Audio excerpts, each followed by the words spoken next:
L'édito politique sur Europe 1 avec Le Figaro. Bonjour Vincent Trémollet de Villers. Bonjour Dimitri, bonjour Anissa, bonjour à tous. Bonjour Vincent. Vincent, ce matin, la France est en deuil 3 jours après la mort de Dominique Bernard, sous les coups d'un jeune terroriste islamiste. L'émotion est unanime dans la classe politique, mais cet événement tragique, c'est aussi une déflagration politique. Oui, ce professeur de français qui s'est interposé devant l'équipée sanglante d'un fou d'Allah est mort à la fois en héros et en martyr. Mais les bougies, les slogans, les discours, les minutes de silence n'apaiseront ni la peine, ni la peur, ni la colère. Il y a 3 ans, jour pour jour, Samuel Paty était décapité par un terroriste tchétchène. Il y avait eu aussi des hommages, des bougies, des minutes de silence. Et puis vous connaissez la suite. De Conflans-Sainte-Honorine à Arras, on a vécu la même horreur.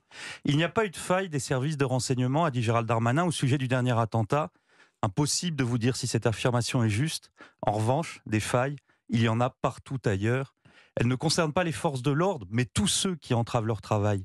Il ne leur suffit pas d'avoir à surveiller les 5300 islamistes que l'on compte en France. Ils doivent aussi surmonter l'empilement des lois, le pouvoir d'intimidation du politiquement correct, la passion militante de certains juges, le jeu oblique des associations, la prudence maladive de ceux qui devraient décider. C'est trop. Et c'est pour cela que les drames se multiplient. Ces drames qui sont le plus souvent la conséquence directe d'un renoncement d'État. Mais quel est ce renoncement, Vincent ?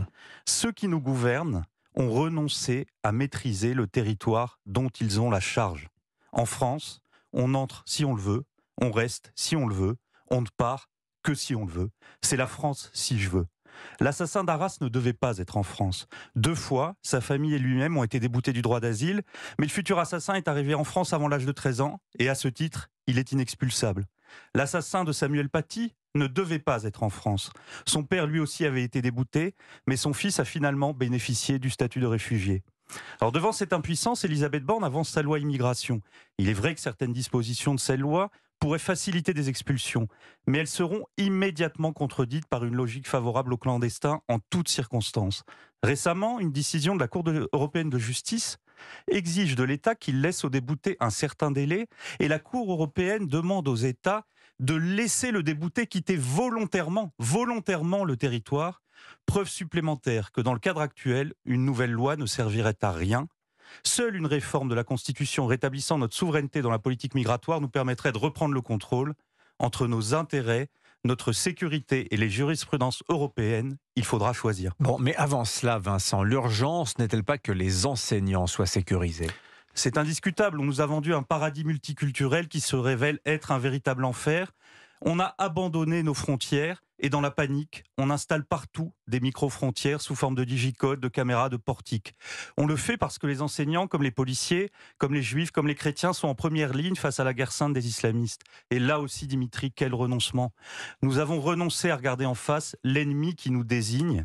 Après la mort de Samuel Paty, il y a eu la loi séparatisme, 2 ou 3 mosquées fermées, et puis rien.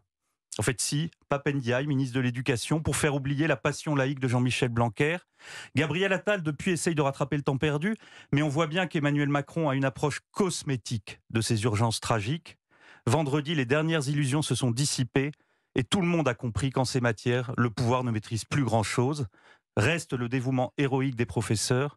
Leur sacrifice nous oblige, comme il oblige ceux qui nous gouvernent, soit à véritablement changer les choses, soit à se taire.